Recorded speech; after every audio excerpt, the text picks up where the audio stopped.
நண்பர்களே, நான் தமிழ்நாட்டின் மக்களிடத்திலே மேற்கு ஆசியாவில் நடக்கும் போர் பற்றி பேச விரும்புகிறேன். இது உலகின் ஒட்டுமொத்த எரிசக்தி வழங்கல் சங்கிலிகளை பாதித்திருக்கிறது. இந்தியாவுக்கே முதன்மை என்ற கொள்கையிலே நாம் நம்பிக்கை வைத்திருக்கிறோம். எந்த ஒரு சூழ்நிலையிலும் கூட இந்தியர்களின் நலன்களுக்கே முதன்மை அளிப்பது நமது அரசாங்கம் செய்து வந்திருக்கிறது என்பதை நீங்கள் கவனித்திருப்பீர்கள்.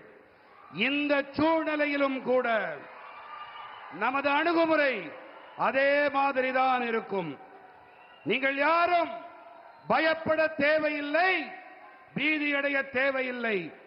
வதந்திகளை நம்பாதீர்கள் அன்பர்களே. நாம் சரியான தகவலை மட்டுமே பரப்ப வேண்டும்.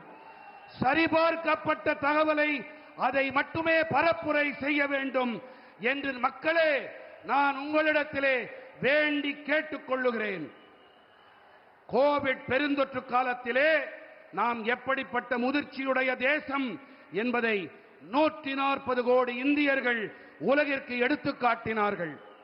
ஒரு தேசம் என்ற வகையிலே ஒவ்வொரு சூழ்நிலையையும் நாம் வெற்றிகரமாக கடந்து செல்வோம் என்பதை நான் உறுதிப்படுத்துகிறேன்.